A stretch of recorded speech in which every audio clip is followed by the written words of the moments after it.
Kemasina TV Bamananga kunnafoni wagatiw sera.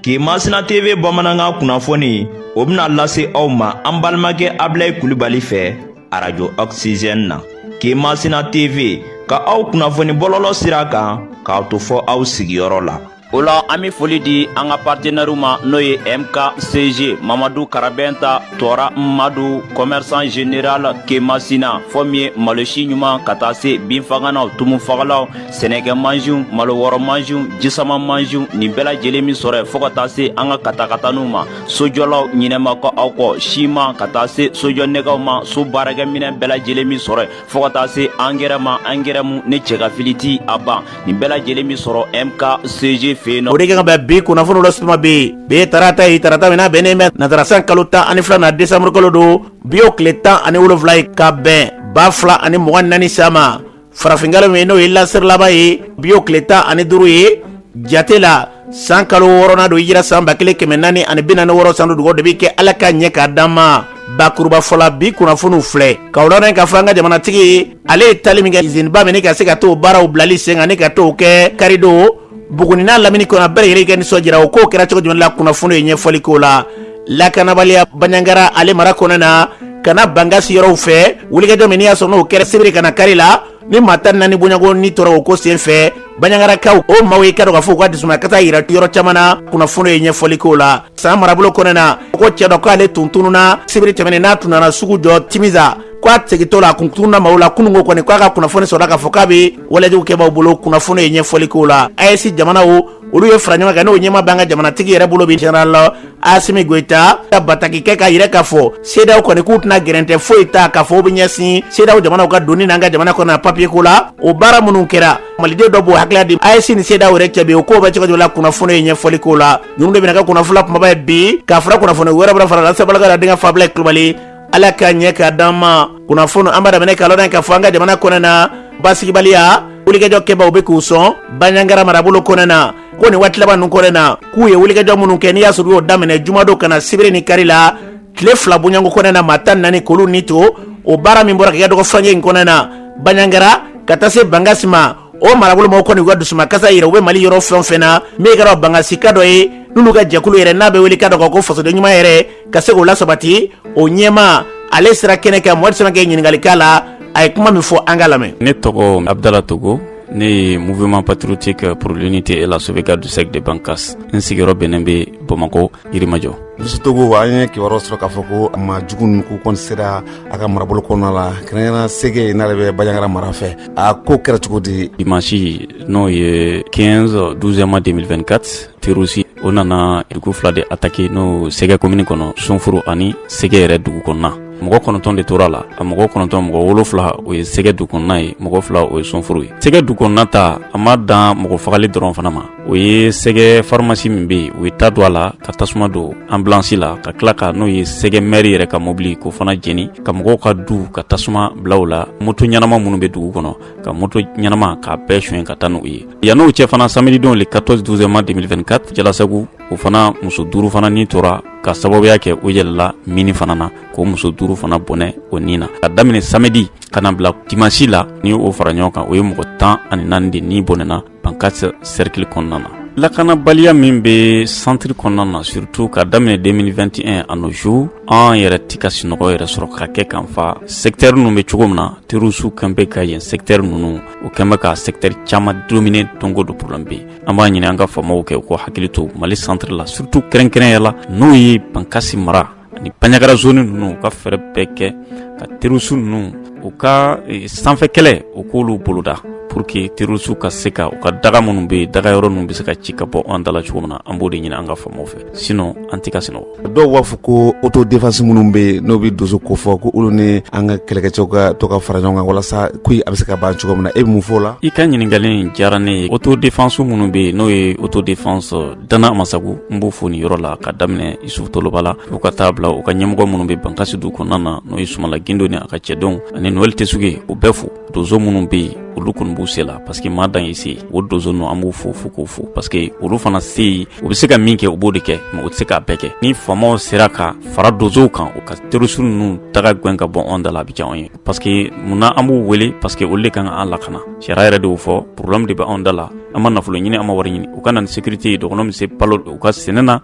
an b'an ka balo ɲini anw yɛrɛ an mago bɛ min na dɔw wɛrɛ tɛ dɛ sécurité ka se ka na dɔrɔn a banna ne tɛmɛ tali kɛ abdala togo la kuma tɛ dɔwɛrɛ ye wulikɛjɔ min taara ka ɲɛ suga mara maaw ma u bɛ yɔrɔ yɔrɔ k'u ka dɔn nin wele u b'a kɔn bi u bɛ wele min bila jamana ɲɛmɔgɔw ka wulikɛjɔ kɛ bi hali bi ka se ka dɛmɛ ta ni ka ɲɛsin mara in ma k'o sɛbɛn ka jamana lakanabaw olu ka wulikɛjɔ bɛɛ lajɛlen tɛ dɔwɛrɛ ka jamanadenw lakana n'o kuma sabatilen bɛ u bɛ fɛn min fɔ ka se ka lakana sabati ka mara kɔnɔ na k'o ye wulikɛjɔ kunba de an bɛ dugawu kɛ min da ka an ka jamana yarabi ala k'o sabati n'an bɔra yen hali bi lakanabaliya hukumu kɔnɔ na a yɛrɛ k'a fɔ san marabolo kɔnɔ na timisakaw fɛ yen o sugu ye seberedo ye min ye ka dɔn k'a fɔ dɔgɔnɔkɛ dɔ ale nana sugu la a segitɔ la fana ka fali wotoro kun don fali wotoro yera nka a yɛrɛ ma ye maaw kamana kun kɔni b'a ɲini na ko kununko ntɛnɛn an b'a la k'a fɔ k'a somɔgɔw k'u y'a ka nɛgɛjuru wele o taara sɔrɔ waleyajugu kɛbaaw bolo yaasa ka nin pɛrɛtigɛ di an ma min ye an ka kunnafoni ɲini ye ka bɔ Bandiagara marabolo kɔnɔ ale b'an bolo de ka nin waati in na baara in kɛra cogo min na a b'a ɲɛfɔ an balimakɛ i tɔgɔ ni jamu ni jɛnɛ ka bɔ min ne tɔgɔ Jugali Jigiba ka bɔ Bandiagara. Jugali Jigiba ko maa dɔ kun tununa ni o kuma ye kununko k'a ka telefɔni sonina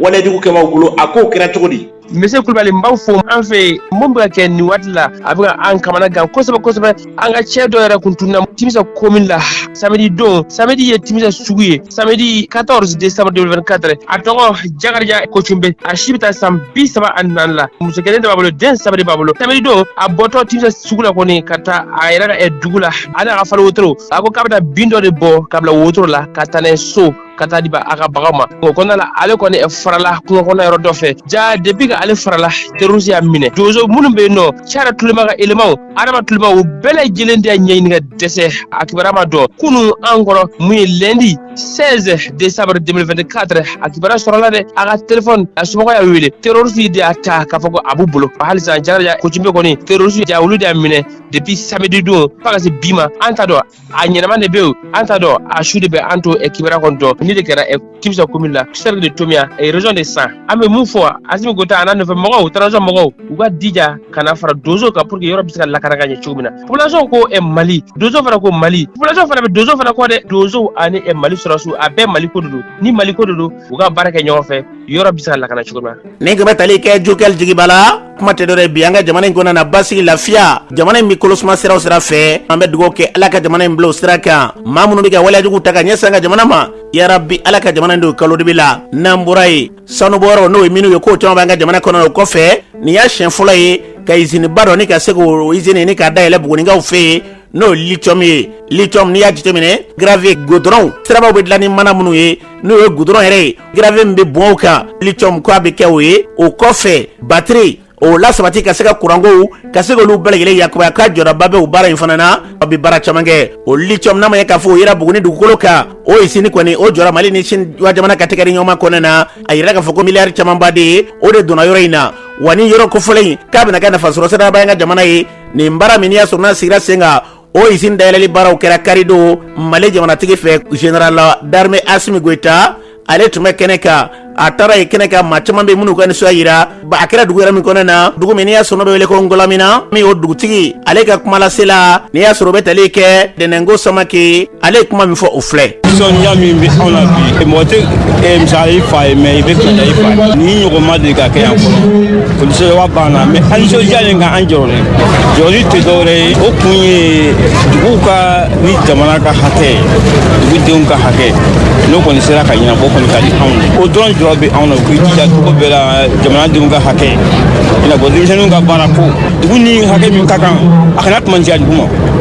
an kɔni an bɛ o jɔyɔrɔ de la. ne tun bɛ tali kɛ dugutigi ka kuma lase la ne o bɛ tali kɛ Dɛnɛngo Samake a kumana dugutigi tɔgɔ la ni sɛbɛn min b'o la ale da ser'o ma a kɛnɛ in kan baara in yɛrɛ daminɛni ni sisan cɛ k'a bɛna kɛ sababu ye ka se ka baarantanya kɔni ka se k'o kɛlɛ Buguni marabolo kɔnɔ na min y'an balaka dɔ ye Salimata Tarawele ale yɛrɛ ko baarantanya kɔni k'a bɛ kɛ o kɛlɛ Salimata Tarawele kuma min fɔ o filɛ. marché di yan n k'a kɛ n b'u denw ta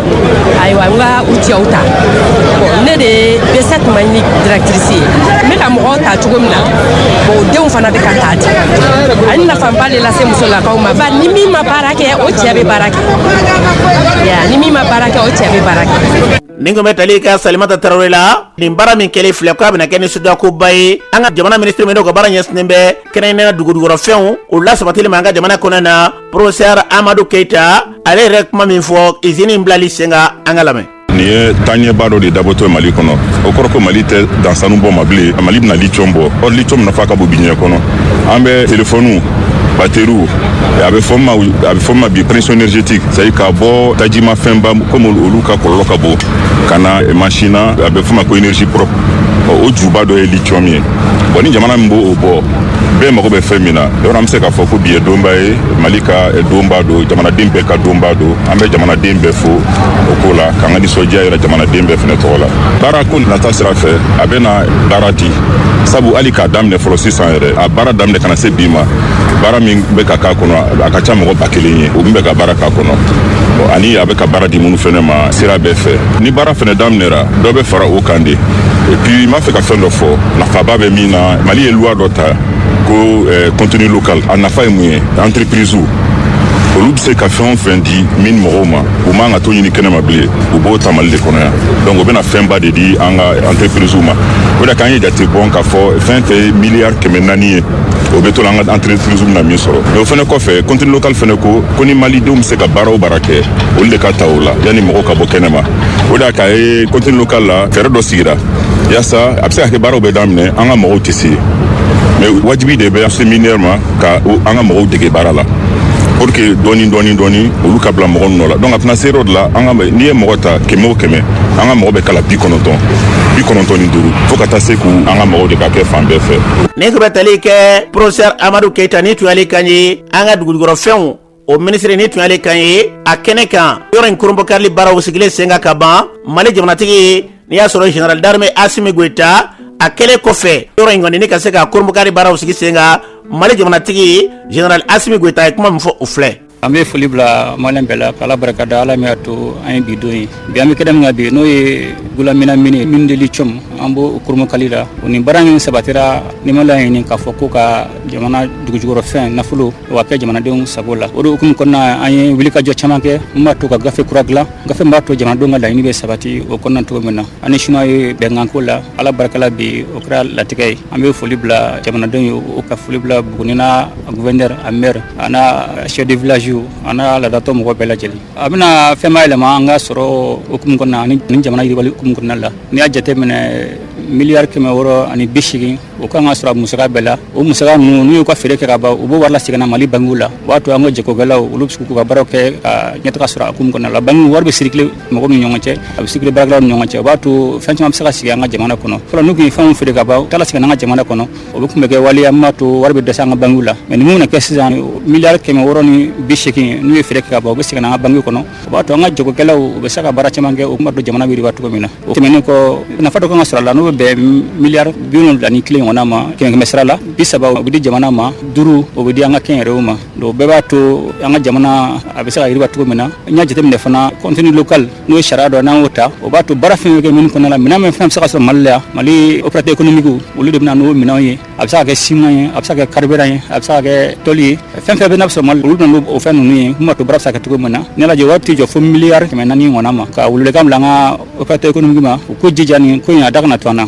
o tɛmɛnen fana kɔ min fana kan ka baara dɔ kɛ mun b'a to Buguni n'a lamini bɛ yiriwa cogo min na o hukumu kɔnɔna la miliyari 25 o labilalen don baara kama o bɛ se ka kɛ ekɔliso jɔli ye kɛnɛyaso jɔli ye o bɛ se ka kɛ siraw dilanni ye o bɛ se ka kɛ kuranko dɔ ɲɛnabɔli ye mun b'a to an ka duguladenw bɛ se ka lafiya cogo min na nin kɔni bɛ kɛ sababu ye ka dɔ b'a gɛlɛya la o bɔra ka fɔ na sisan ko denmisɛnnin 2000 ɲɔgɔnna o bɛ ka baara kɛ yan n'i y'a jateminɛ o bɛɛ ye dɔ ye o tɛmɛnen fana kɔ an ka kɛnyɛrɛyew kan ka baara min kɛ ni an telaka chinois ninnu ye ni miliyari 400 bilalen b'o baara kama o b'a to minnu bɛna ni carburant ye ka ciment san ka tôle san o bɛɛ bɛ kɛ sababu min b'a to baara bɛ sɔrɔ mɔgɔ dɔw ye baara kuntala surun ani baara kuntala jan o fana tɛmɛnen kɔ u kan ka dɛmɛ min don dugu Buguni lamini na min b'a to Buguni bɛ yiriwa cogo min na an lamini o kan ka bɛn miliyari 25 ma o miliyari 25 la siraw kan ka gulon la ani min ye kurankulu bɛ kan ka ɲɛnabɔ kɔnɔna la donc o bɛɛ de bɛ kɛ sababu ye min b'a to baarako bɛ nɔgɔya cogo min na société min tɔgɔ Ganfin n bɛ foli fana bila ministre mine ani ministre financier olu minnu ka wulikajɔ to bi nin ko in kɛra latigɛ ye k'a fo in na fana hali bi u k'u hakili to jamanadenw hakɛ la min b'a to jamanadenw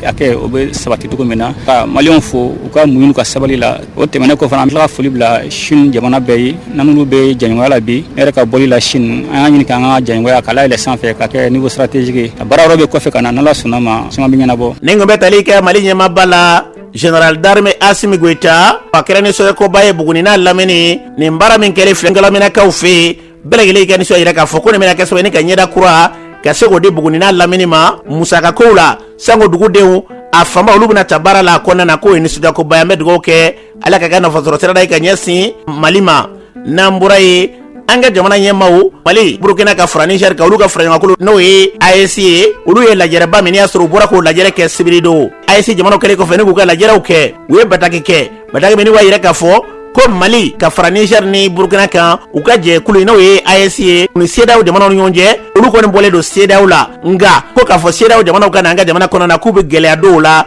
ko gɛlɛya t'o la papier ko la wa gɛlɛya t'o la nka fɛn min bɛ fɔ ni maa min ye gɛlɛya ta k'a fɔ k'e de b'o ta ka na sira surunin dɔw fɛ ko wulikajɔ minnu kan ka kɛ k'o bɛ ta ka ɲɛsin ma n'o tɛ k'i ka dɔn k'u tɛna jamana si tɔɔrɔ ni sɛbɛnko ye an ka minisiri min n'o ka baara ɲɛsinnen bɛ an ka jamanaw ni jamana wɛrɛw ni ɲɔgɔn cɛ ko ɲɛnabɔli ma Abdoulaye Diop ale ye kuma min fɔ o ko senfɛ u filɛ. An ka confédération AES o jamana ɲɛma saba tɔgɔ la n'o ye général d'armée Assimi Goïta n'o ye Mali jamana ɲɛma ye ani général de brigade Abdourahmane Tchani o ye Niger jamana ɲɛma ye ani capitaine Ibrahim Traoré n'o ye Burkina jamana ɲɛma ye olu farala ɲɔgɔn kan ka kumakan di n'a bɛ fɔ o ma ko déclaration o ye déclaration min kɛ o déclaration nin ye de ka yira k'a fɔ ko an jamana saba confédération des états du Sahel an bɛ fɛ ka kow boloda min b'a to lafiya bɛ na an ka jamanaw kɔnɔ an ka jamanadenw ni ɲɔgɔn cɛ k'a yira k'a fɔ ko CEDEAO jamanadenw fɛn o fɛn sigilen bɛ Mali Burkina ani Niger anw bɛ bisimila ni balimaya ani teriya ka ɲɛ k'a fɔ k'u bɛ se ka na ka an ka jamanaw kɔnɔ k'a sɔrɔ u ma visa ta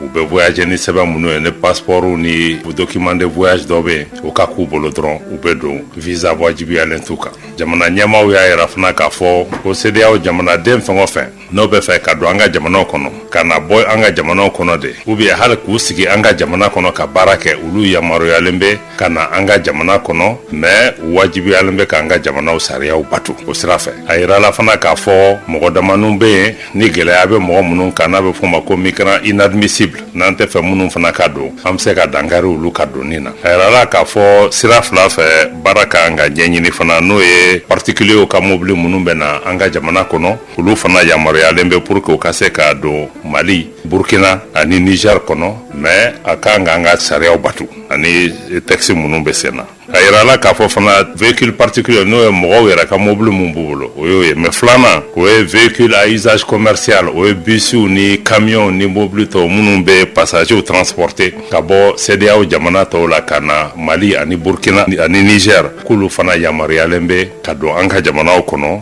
mais o donni ka an ka kɛ an ka jamana saba sɛbɛnw labatuli kɔnɔ a sɛbɛn nin n'a fɔra ko déclaration bolonɔ donna na samedi décembre kalo tile 14 an ka jamana ɲɛmaa fɛ n'o ye général d'armée Assimi Goïta ale ye jamana ɲɛmaa ye ale ye confédération des états du Sahel fana ɲɛmaa ye ko pour que nin kuma ka se ka fɔ ka se an ka jamanadenw ma ka se an ka dunan minnu b'an fɛ yen k'a fɔ anw kɔni anw b'u bisimila kabini lawali Mali bɛ baara kɛ farafinna ka kelenya de sira fɛ baara tɛ se ka boloda Mali ani Burkina ani Niger ka to o kɔfɛ donc an b'a ɲini faamuyali ka kɛ na jamanadenw Mali kɔnɔ Burkina ani Niger u fana bɛɛ k'an dɛmɛ pour que ni ŋaniya min yirala an ka jamana ɲɛmaaw fɛ a ka se ka lawaleya cogo min an balima minnu bɛ bɔ CEDEAO jamanaw kɔnɔ n'u b'an fɛ an k'u bisimila an ka continuer k'an bolo d'u ma parce que an bɛɛ de ye kelen ye. ne tɛmɛ tali kɛ Abdoulaye Diop la kuma tɛ dɔwɛrɛ ye fɛn fɛn kɛra o fɔ jamana ninnu basin lafiya min da kɛra jamana ninnu na yarabi Ala k'o sabati n'an bɔra ye nin hukumu kelen kɔnɔna na malidenw hakilila ye mun ye an ka jamanaw ka bɔ CEDEAO la an ka to la walima an kana to la maliden dɔ b'u hakilila di an ka maliden dɔw lamɛn. ne kɔni tɛ fɛ an ka bɔ CEDEAO la quoi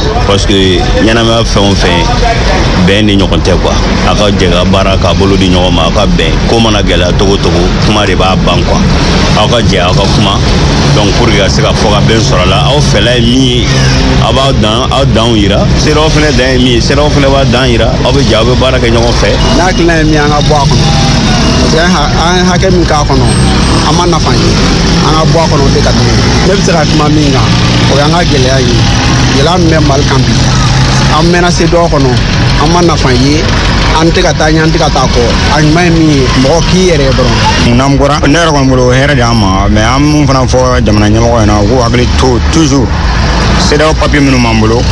donc n'an bɔra papier ninnu bɛ se ka yɛlɛma cogo di. adamaden bɛ baara kɛ i nafa ni i bɛ se ka bɔ nɔgɔ la kun min kama an bɛ ka baara kɛ an tɛ ka bɔ nɔgɔ la an ta bɛ ka kɛ k'a kɛ k'a di mɔgɔw ma dɔrɔn u k'a dun nafa t'o la CEDEAO kɔni bi an bɛ ɲuman de kɔ an tɛ juguman kɔ an bɛ mun ɲini ala fɛ ala ka ɲɛ k'a d'an ma. CEDEAO ma jɔ a jɔyɔrɔ la Mali ka kɛlɛ in kɔnɔna na ni Mali y'a yɛrɛ sɔrɔ ka fara ɲɔgɔn kan kɛ ka jɛkulu dɔ ɲini ka don o la ko AES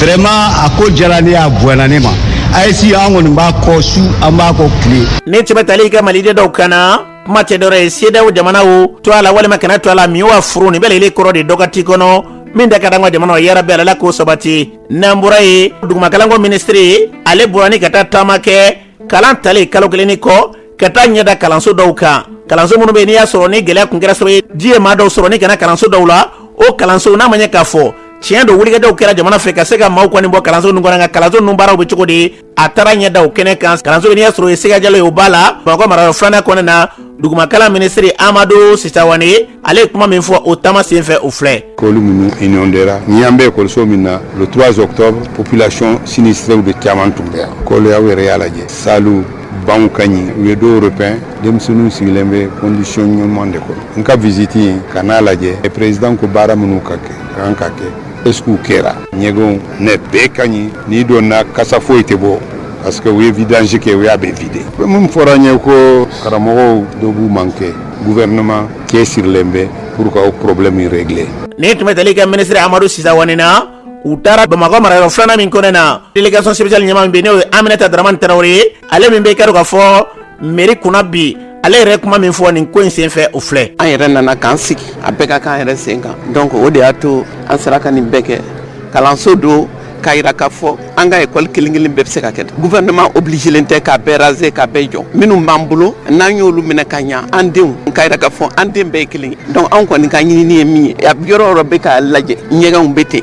ekɔlisow bɛ ten a si kana kɛ ɲuguntɔ yɔrɔ ye a bɛɛ ka kɛ yɔrɔ jɛlen ye. ne tɛmɛ tali kɛ Aminata Dramane Traoré la a fɔra cogo min na an bɛ dugawu kɛ wulikɛden minnu b'u fɛ senna bi ɲɛta sabatilen don gɛlɛya ye maa minnu wala wuli ni ka se k'a dɔn k'a fɔ kalanso kɔnɔ n'olu taara wulikɛden minnu b'u fɛ maraw kɔnɔna na o tɛ dɔwɛrɛ ye dɛ ka se ka ɲɛta la sabati an bɛ dugawu kɛ ala ka tila ni k'olu yakubaya n'an bɔra ye faraɲɔgɔnba dɔ kɛra point G kalanden minnu bɛ yen n'i y'a sɔrɔ u bɛ kɛnɛyako yɛrɛ kalan kunna ka se k'olu fara ɲɔgɔn ka se ka taa kalanko kunna maa 300 kɔ ka taa kalanko kunna n'i y'a sɔrɔ musolakaw n'u ka kalo labɔ y'u sɔrɔ kalanso yɛrɛ kɔnɔna na u bɛ se ka mun ni mun de kɛ o kɛra kalan in kun ye a kɛnɛ kan académie min bɛ kɛrɛnkɛrɛnnenya ba numanfɛla fɛ o ɲɛma dɔ jalolakaw furumuso Awoyi Mayiga ale ye kuma min fɔ a ko senfɛ o filɛ. UNICEF ka nin hakilina ɲuman don parce que fɛn min don ka den k'a yira a la laada y'a sɔrɔ ekɔliso la u kan ka wale minnu ta pour que u kana ekɔli bila a kɛkun o hukumu de la parce que an y'a ye ni nin ye denmisɛnninw sɔrɔ a dɔw bi se ka tile 3 kɛ u tina a bɛ jouer u ka kalan kan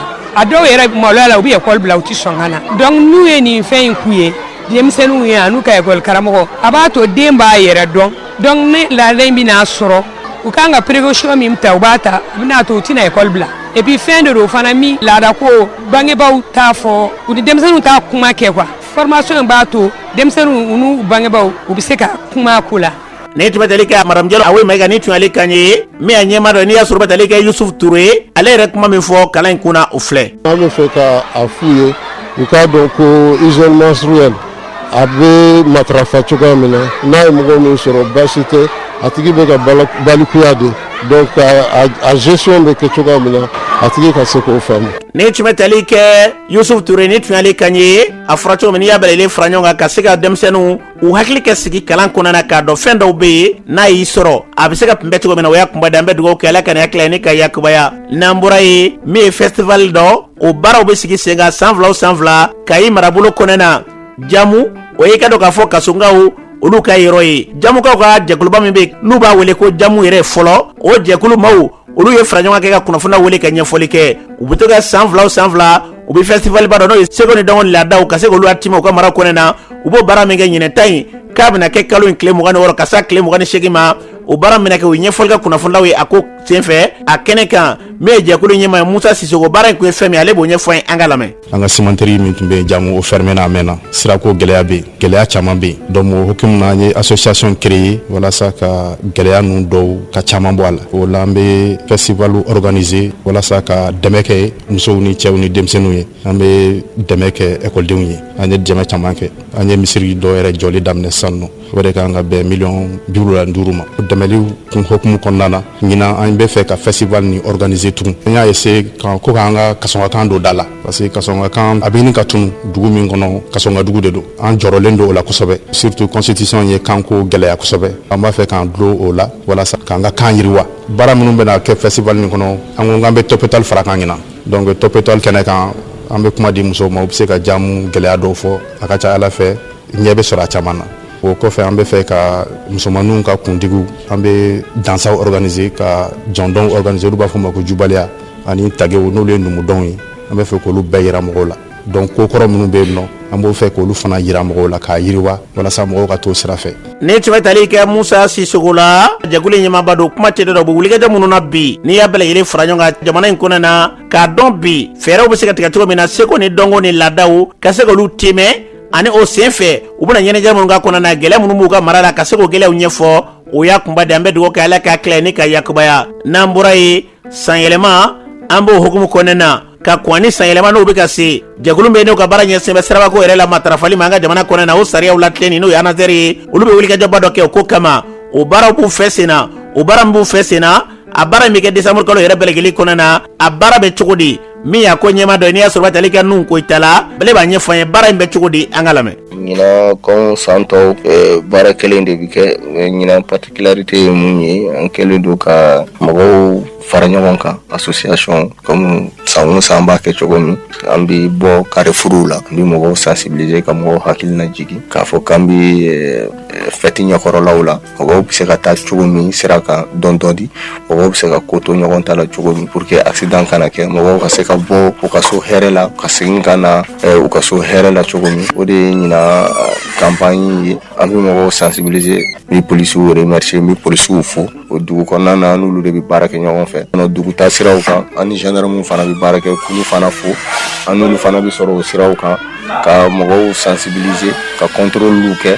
an n'an ka test drogue ale ni alcool test parce que mɔgɔw dɔw bɛ yen u bɛ min fɛnw min ka don bolimafɛnw kɔnɔ ka mobili boli o dun o sariya kɛlen don o kɔn pour que accident kana se ka kɛ cogo min o ye mun donn'u ka mobiliw kɔnɔ u k'u ka ceinture siri u ka taa dɔɔni n'u b'u ka bolimafɛnw kan u ka boli dɔɔni u n'u mototigiw ka casque don o baaraw de bɛ ka kɛ. Ni tɛmɛtali ka nun ko i ta la a fɔra cogo na an bɛ dugawu kɛ n'i y'a bɛɛ lajɛlen fara ɲɔgɔn kan anw yɛrɛ bɛ se ka lakana cogo min na sanyɛlɛma an ka se ka kɛ nisɔndiya kɔnɔ a kana kɛ kɔlɔlɔ ye o y'a kunba de an bɛ dugawu kɛ ala k'a tila ni k'olu yakubaya n'an bɔra ye an ka jamana kɔnɔ na bi maa minnu bɛ olu bɛ mangutiw kɛ arajow la an ye i ka dɔn ka fɔ ɲininkali kɛ karamɔgɔ dɔ la an ka lamɛn. Ne ye Alhaji Saki Mama Kumu ye n sigilen bɛ Muntugu la Jalakɔrɔbugu Mazaviya la n bɛ baara kɛ yen de. Mama Kumu ni waati na an ka jamana kɔnɔna na cakɛda min ka baara ɲɛsinnen bɛ arajow ni télévision ko ma n'o ye haki olu y'a yira k'a fɔ fura feereli ko k'a bolo ka arajow la o hakila min taara e y'a bila minɛ jumɛn kɔnɔ. N'u nana ne ni hakilila ye ne t'a kɔnturu la ni an bɛɛ kɛra tiɲɛ baarakɛlaw ye a bɛɛ lajɛlen bɛ ɲa. N'a fɔra k'a fɔ k'o baara ninnu bolo kɛra yalima aw bɛna se ka baara wɛrɛw sigi sen kan wa. An b'a kɛ adamadenw ka hinɛ de kama moriya yɛrɛ kɔnɔ walahi hali ni nin jɔra a tɛ foyi tiɲɛ ne ye. Ma indakum yanfadu wa ma indallahi baki. Ni ye nin gindo dɔn wallahi bi balo hɛrɛ la i tɛ siri maa la i tɛ nkalon tigɛ maa ye. I ko i tɛ sɔn policier ma nka anw yɛrɛ ɲɛ b'a la mɔgɔ caman bɛ nin nɔfɛ ko da dɔw b'i bolo da min ye da sugu jumɛn ye. Abulayi o ko ninnu an tɛ olu to yen minnu bɛ se ma yan olu b'a dɔn minnu donn'an kan o b'a dɔn ne yɛrɛ kɔni bolo an k'an da pan o yɔrɔ in kun. An kamana gɔnna famille kana se a la est-ce que dɔnni bɛ jamana in kɔnɔ bilen. Wallahi Abulayi danaya min bɛ kan maa kan ka se k'i jaabi dɔnni tɛ se ka ban fiyewu i fila ka da minnu fɔ a bɛɛ ye ala dugulen tɔgɔ de wallahi ne tɛ fɛ k'an da dogo la de dɔnni ye tiɲɛ ye ala k'an kɛ tiɲɛ baarakɛlaw ye dɔrɔn. Gɛlɛya bɛ mɔgɔw kan kojugu fo mɔgɔw dɔw jigila yɛrɛ tigɛra est-ce que moriya bɛ se ka olu tigiw jigila misali min b'u la k'u bɔ a minɛ kɔnɔ wa. A bɛ fɔ ala de ma ya samadu wallahi n'i ye jigi sɛmɛ ala la ala b'i jigi tu. Maanifin ka gɛlɛya in kuma dɔ la n'i ma se ka sababu ma o de b'i sɛgɛn n'o tɛ n'i ye maninfin ka ko ɲaɲini k'a ka sababu ɲini ka ala togo gosa ye min n'a dolo bi taa i b'o kɛ a bi kɛ de mɔriya siga foyi t'a la. I yɛrɛ k'a fɔ ni maa dɔw kamana gɔnnen bilasira an y'a ye i tɛ ka sɔn olu ma. An ka karamɔgɔ ni sera k'a yira n na k'a fɔ olu mɔgɔ dɔw bɛ yen minnu bɛ yen ni jigila misɛra hali ni tɔgɔ fɔliw ma k'a la u bɛ bɛn a ma kosɛbɛ kɛ mɔgɔw dalen don an ka kumaw la. Abulayi ne ni e ka nin kuma in n ka maa magoɲɛta dɔw bi kɔfɛ don n'a nata o tigiw yɛrɛ n'a fɔ e ye k'a sɔrɔ ne da tɛ a man kan e k'a fɔ ne ye karisa kɛ tan maaw bolo min t'i ɲɛ k'a kɛ k'a ɲa an y'o caman kɛ. E Abulayi ala tɛ dɛsɛ fɛn na koyi adamaden kana fɛn kɛ min b'i bɔkolo lagosi a bɛ ne maloya de. An kalanna dugu min na ani an wulila karamɔgɔ minnu bolo fɔ k'i sa i tɛ kɛ nkalontigɛla ye. E yɛrɛ i bɛ baara kɛ cogo di? Ne bɛ lajɛli kɛ a dungare bɛ n bolo ne b'a kɛ i yɛrɛ ɲɛ b'a la a filɛ nin ye jamana in bɛɛ la bi a bɛ maa min bolo n m'a fɔ a tɛ yen de nka a bɛ ne de bolo bi ne b'a kɛ ni kɔlɔsi ye ne b'a kɛ ni lesikara ye su fɛ ka lajɛli kɛ mɔriya tɛ taa f'i k'i ɲɛ ye k'i kɔ ye. N'i ye ko lajɛ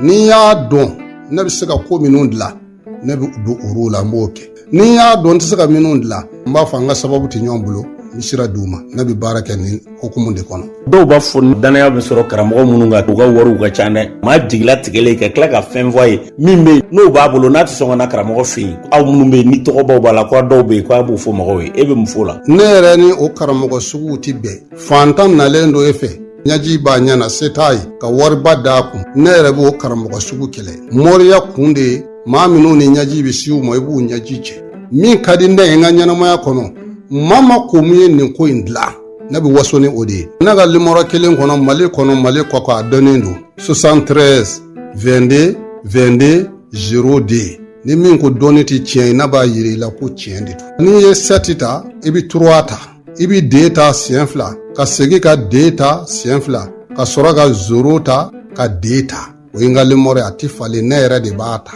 parce que ni maaw ye danaya da i kan i bɛ danayaw baara kɛ kuma de ka gɛlɛn ma n'o tɛ Abulayi Kulubali an na caman fɔ ni min ko dɔnni tɛ tiɲɛ ye ne b'a yira i la ko tiɲɛ de don. Ne tun ye Mama Komoni Tunali kan ye mun tugula n'a bɛ Jalakɔrɔbugu a y'a fɔ an ye cogo min na ko ale ka baarakɛlenw ko maa dɔ de bɛ se ka ɲɛfɔ an ye a ye baara kɛ maa mun kulu dɔw na kuma k'a sɔrɔ kuma ma d'ale ye ale tɛna kuma kan o sira dɔ ni waati na u b'an bolo yan o sira dɔ nana ka ni yɛrɛ ɲɛfɔ Mama Komo baara min k'ale a b'a ɲɛfɔ an ye an ka lamɛn. N nana barika da la bi ne bɔra ni y'a ye n'a min baara ye o a ɲalen don n'o tɛ n'a ma ɲɛ ne bɛna ni baara ye morikɛ Mali bɛɛ ne ma nin ɲɔgɔn ko morikɛ ye fɔlɔ Mali bɛɛ ni bozo morikɛ nin ɲɔgɔn tɛ Mali bɛɛ ne bolo ne taara fɔ Buguni mori na fɔ Mande ne yàlla ne ko morikɛ yɛrɛ tɛ tiɲɛ olu mago ka wari dɔ ma i mago tɛ mun ka nin sigi bɛ tiɲɛ ne tɛ taa mori yɛrɛ fɛ bilen a da ye nin mun n'a ma ɲɛ ne tɛ taa mori yɛrɛ fɛ bilen n k'a bɛɛ nkalon ko parce que ko tiɲɛ t'a la i taa bakɔrɔnw bɔ i bɛ sagaw bɔ i bɛ fɛn bɛɛ bɔ a tɛ ɲɛ n'o tɛ nin.